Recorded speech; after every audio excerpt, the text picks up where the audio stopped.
Bonjour et bienvenue sur ce blog dans lequel je vais vous parler de ma façon de tourner avec Indochine, femelle bosseron de 8 ans. Suivez-nous à travers les coulisses de nos tournages. Je tiens à préciser que cette vidéo n'est pas du tout un tutoriel mais juste un partage de mon expérience après avoir arpenté la France et quelques pays frontaliers pendant 12 ans avec mon chien Fuego. Durant nos nombreuses randonnées, j'ai réalisé de petits films à titre personnel bien sûr, et maintenant que j'ai une chaîne YouTube et que j'emmène Indochine tourner la partie présentation de mes vidéos, je trouvais sympa de vous montrer les choses essentielles auxquelles je porte une grande attention, les ordres appris et les différents scénarios que je lui demande. Dès que je prends le sac à dos, elle sait que l'on va aller se promener et tourner. Elle connaît très bien la poche où je range ses gâteaux pour la récompenser souvent. C'est quelque chose que je n'oublie jamais d'ailleurs avec la bouteille d'eau. Elle a appris comme Fuego à boire au goulot, comme ça c'est extrêmement pratique.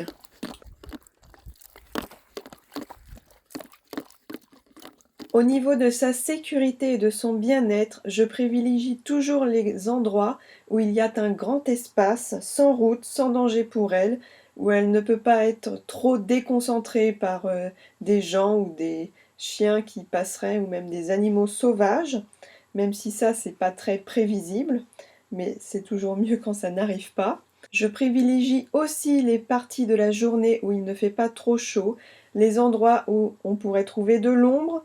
Et bien sûr, elle a des temps de repos entre les prises où elle fait ce qu'elle veut, même si ce ne sont pas des films d'1 heure. Les choses importantes, j'ai toujours le scénario bien en tête avant d'aller sur le lieu du tournage. Ce sont des scénarios simples pour qu'elle y soit réceptive et qu'elle garde de l'intérêt. Je distingue 3 catégories d'actions différentes. La première, je l'appelle l'action spontanée. Comme à l'écran, je place Indochine à un endroit. Elle est donc complètement libre de s'en aller ou de rester, ou alors même de naviguer comme elle va le faire à l'écran.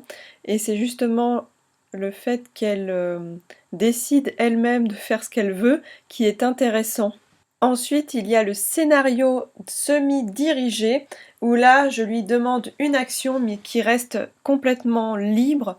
Comme on peut le voir en exemple sur la vidéo qui passe, je l'ai placée à un point A et je lui ai demandé de venir me rejoindre.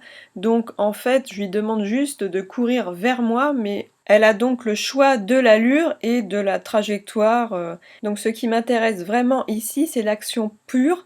Au contraire du scénario dirigé où là je lui demande de réaliser des actions très précises à des endroits également précis.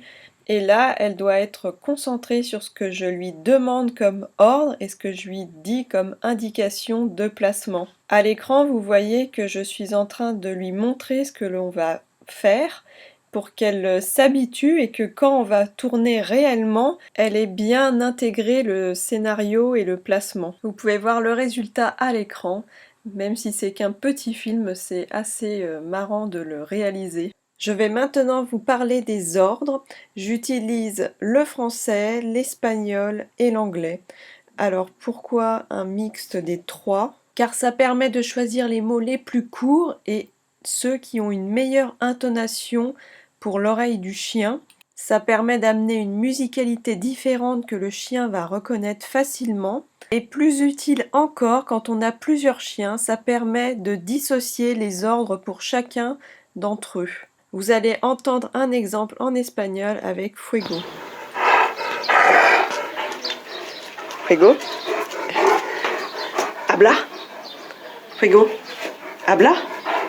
Habla. Habla. C'est bien. Habla. Oui, c'est bien. Bien sûr, les listes d'ordres qui s'affichent à l'écran ne sont pas exhaustives. Pour Fuego, j'en avais noté plus d'une quarantaine entre phrases, expressions et mots simples. Ici, sur les fiches, ce sont vraiment les ordres essentiels qui s'affichent. Et vous allez voir à la suite, avec Indochine, quelques mouvements que je lui ai appris. Leg, two, leg, two. Bien.